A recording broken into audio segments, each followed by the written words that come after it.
ভাদ্র মাস পূর্ব পর্ব আর আমাদের তালের রেসিপি অলরেডি কিন্তু বেশিরভাগ বাড়িতেই শুরু হয়ে গেছে। আচ্ছা, কে কে কত রকমভাবে তালের রেসিপি করে খাও কমেন্ট বক্সে জানাতে কিন্তু অবশ্যই ভুলো না। তো চলো আজকে তোমাদের সঙ্গে শেয়ার করব তালেরই এক গোলাপ জামুনের রেসিপি। সুজির তো গোলাপ জামুন খেয়েছো, চলো তো দেখি এই তালের গোলাপ জামুনটা তোমাদের মন জয় করতে পারি কিনা। প্রথমেই তালটাকে একটু ফাটিয়ে চেঁচে পুছে নাও, যাতে তোমরা চেঁচে পুছে নিতে পারো। তারপরে কড়াইয়ে একটু জল দিয়ে দাও, জলের মধ্যে বেশ কিছুক্ষণ তালটাকে নাড়তে থাকো একটু লবণ দিয়ে সামান্য পরিমাণ। আর এদিকে এক প্যাকেট 10 টাকা দামে সব থেকে সুজি কিনে নিয়ে চলে আসছো। তালটার যখন পাল্পটা ঠিক এইরকম পর্যায়ে আসবে, সেই পর্যায়ে ওপর থেকে দিতে থাকো সুজি আর অনবরত নাড়তে থাকো, নাহলে কিন্তু কড়াইয়ের নিচটা ধরে যাওয়ার সম্ভাবনা থাকবে। তো অনবরত এক হাতে দিতে হবে আর এক হাতে নাড়তে থাকতে হবে যতক্ষণ না ঠিক এইভাবে একটা টাইট ডো তৈরি হয়। তবে খেয়াল রাখবে কড়াই যেন একদমই লেগে না যায়। তারপর ভালো করে মিনিমাম 5-7 মিনিট মতো এটাকে এইভাবে নাড়তে থাকো। তালটা যদি খুব বেশি মিষ্টি হয় তাহলে এখানে চিনি বা গুড় দেওয়ার কোনো প্রয়োজন নেই। তবে তালটা যদি মিষ্টি না থেকে থাকে তবে এখানে একটু চিনি বা গুড় অ্যাড করতেই পারো। তো চলো, বুঝতেই পারছো ডোটা কিন্তু মোটামুটি আমার কমপ্লিট হয়ে গেছে। এটা এখানে এইভাবেই একটুখানি নাড়িয়ে ছাড়িয়ে আমি রেস্টে রাখতে দেবো একটা থালায় ঢেলে। যে কোনো থালাতেই তোমরা ঢালতে পারো, তবে দেখবে ডোটা খুন্তির ডগায় যদি এভাবে উঠে আসে তবেই কিন্তু এটা রেস্টে রাখবে।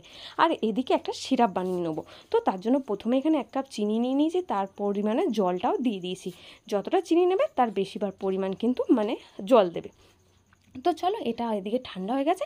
তো বৌদিকে বললাম এটা একটা নর্মাল ডো তৈরি করে দাও, যে ডোটাতে আর কি আমরা আটা ময়দা যে কোনো রকম মাখি সেরকম। তবে এখানে একটুখানি ময়দা অ্যাড করবে অবশ্যই মনে করে, ময়দা অ্যাড করতে থাকবে আর এটাকে খুব সুন্দর করে মাখতে থাকবে।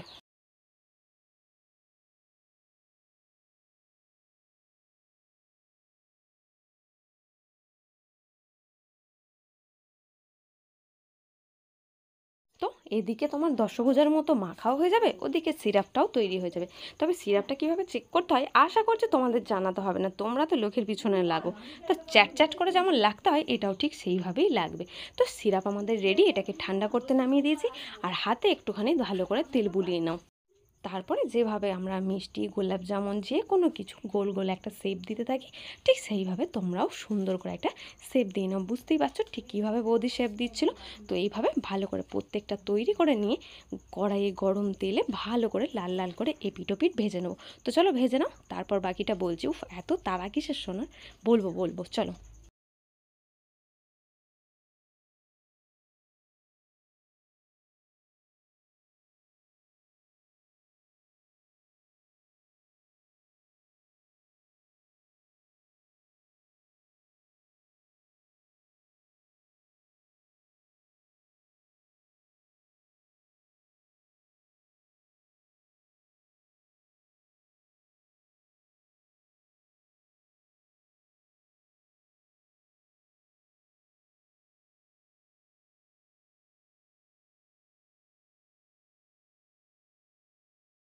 তারপর চিনি সিরাপে মিনিমাম 1 থেকে 1 ঘন্টা মতো ডুবিয়ে রাখো।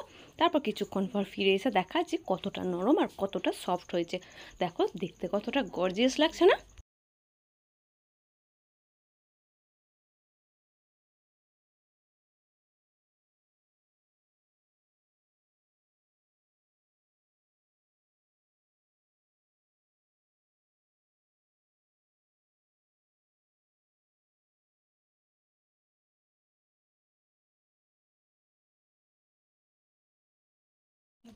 তো দেখতেই পাচ্ছ কত সুন্দর এটা সফট হয়েছে।